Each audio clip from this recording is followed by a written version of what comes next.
This is Lisa from Mobile Tech Review, and this is the Dell Streak 7 Android tablet on T-Mobile. Now, T-Mobile already has the Samsung Galaxy Tab, which is a fine 7-inch Android tablet, but this guy has two things that are better. It has HSPA Plus 4G on T-Mobile's network, and it has an Tegra 2 dual-core processor running at 1 gigahertz. But other than that, we have to say we do like the Tab better, and we'll get into that in a bit. First, let's take a look at the device. It's an attractive looking product. It's got the tapered sides here, which is a lot like the Dell Streak 5 on AT&T. And there you have the Streak 5 for comparison. They both have that kind of attractive tapered corner. While the Dell Streak 5 feels like a very high quality piece with a lovely sharp display and a metal back, this guy has a so-so display and a plastic non-removable back. As you can see, there's no screws here for no access to the battery, and we assume you have to use a pry tool to yank this thing off, which is not something that you want to do at home for the most part. And that means that the 2750 milliamp battery is sealed inside. You've got a rear main camera here with the flash, and here you've got the volume controls and the power button. Speaker here is actually a speaker on each side for stereo sound. It's not bad sound. 3.5mm stereo jack there. The Dell 30-pin connector here. This Galaxy Tab also uses a 30-pin connector. That's it can do things like HDMI out with an optional accessory. And on this side we have a door. It's your other stereo speaker. And underneath the door there's your SIM card slot and an SD card slot.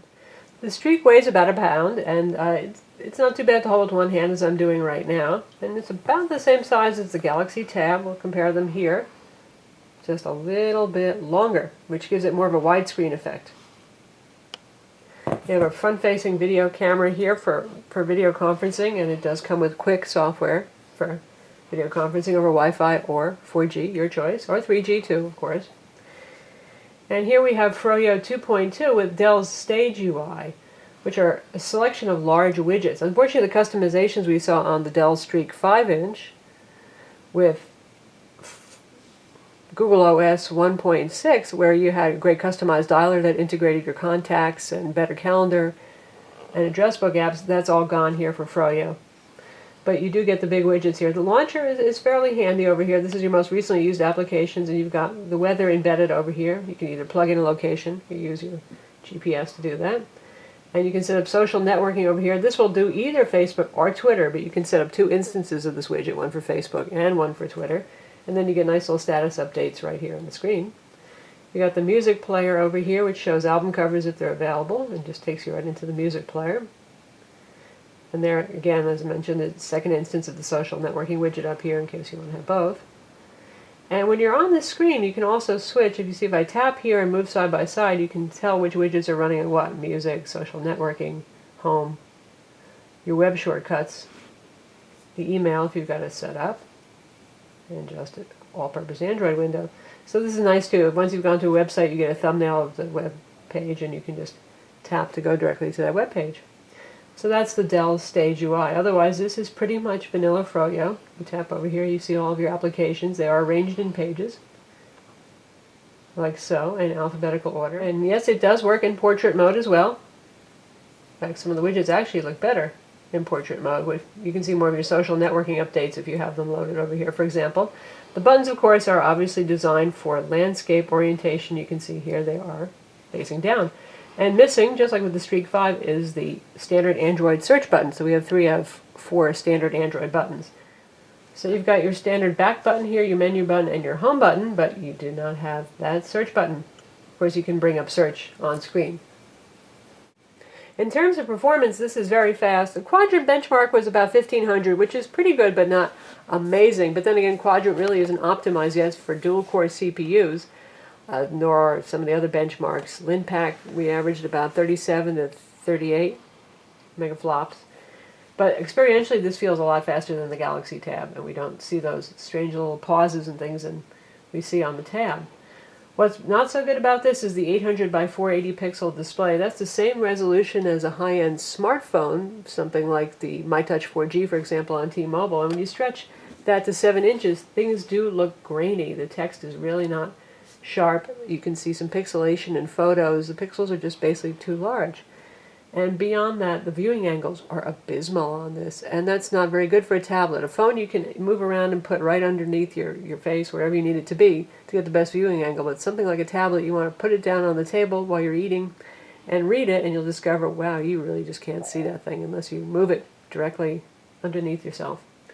So that's a big shame compared to the Galaxy Tab. Now this is $50 less than the Galaxy Tab, and we know that Dell was going for a budget-conscious, consumer-friendly product here, and despite the fact they've been making fairly high-end things with the Dell Venue Pro and with the original Streak on AT&T, this one was not meant to be as high-end a device.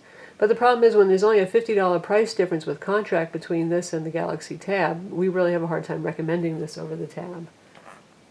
That said, there are worse things. For example, there are a lot of budget Android tablets out there at Best Buy and Fry's and other places like this Nextbook 7-inch ebook reader and Android tablet. Now this has a resistive display, which means no multi-touch, no capacitive goodness, and it really is very faded and very grainy looking. So there are a lot worse things than the Dell. Our only complaint really is about the display quality. In every other way, this is quite high-end. You've got 3G, 4G, you have Wi-Fi 802.11, BG on this, Bluetooth, a GPS that works with Google Maps, and 16 gigs of internal storage. Of course, you can use an SD card to expand that further. So in all respects, this is a fairly high-spec product. Bundled software on here includes AccuWeather. You've got a demo version of Asphalt 5 GT, which runs pretty nicely, actually. This is pretty good for gaming, thanks to the dual-core CPU and the graphics that are in here.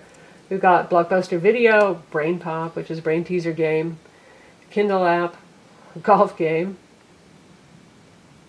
Slacker Radio, which T-Mobile's been putting on pretty much every device lately, and T-Mobile TV, which is pretty cool. That's a rebranding of Mobi TV. We'll take a look at that. This has on-demand full TV episodes, and it has some streaming content as well. So here we are in T-Mobile TV, which is pretty much the same as AT&T's Live TV in terms of the content that's on here, the interface. So you can see it auto-scrolls through here. You can pick something that you like. Alright, so here we are, and we're playing some streaming content right now from Music TV channel. It looks pretty good, actually, and this is over T-Mobile's 4G HSPA Plus network. We're not using Wi-Fi.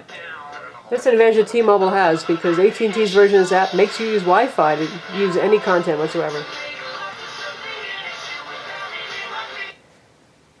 So that's the Live TV app. It's a little bit quirky on this, a little bit slow, but we've been noticing it on a couple of Android handsets, so we can't really blame the Dell so much, as I think Mobi TV needs to continue to do some more tweaking for the Android platform. That's one way you can get streaming content on there. So here we are in the demo version of Asphalt 5 GT that's included, which seems to be pretty much included on every Android phone right now.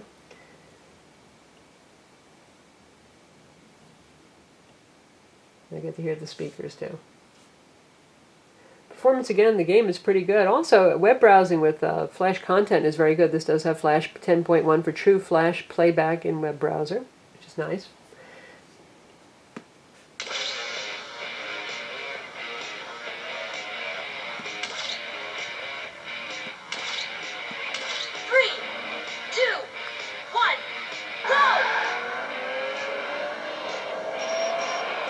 Not the easiest to play one-handed, but the game itself is running very nicely.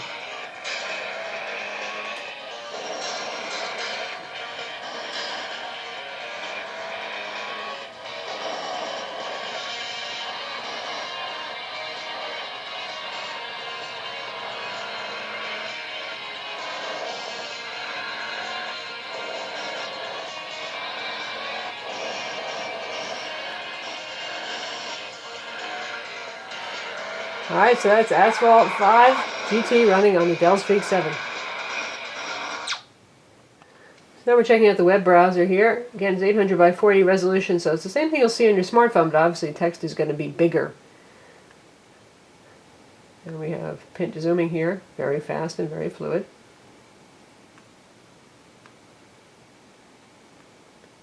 And we have an embedded video on the New York Times homepage, so we're going to test out Flash playback.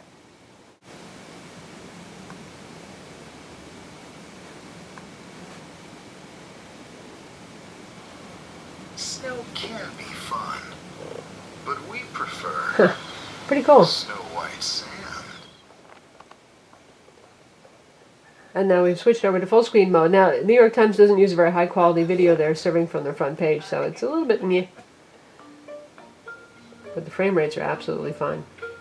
I've been excited about this all season long. I'm here at Pixar's campus just outside And of better San yet, it Francisco doesn't to bog get- down the device the way Flash 10.1 can on some slower CPU'd Android devices. So that's the Dell Streak 7. It's available now on T-Mobile for $199 with contract. It is, I believe, $450 without contract. And we would still go with the Galaxy Tab for $50 more, but again, the choice is yours. This is Lisa from Mobile Tech Review. Visit our website to read the full review.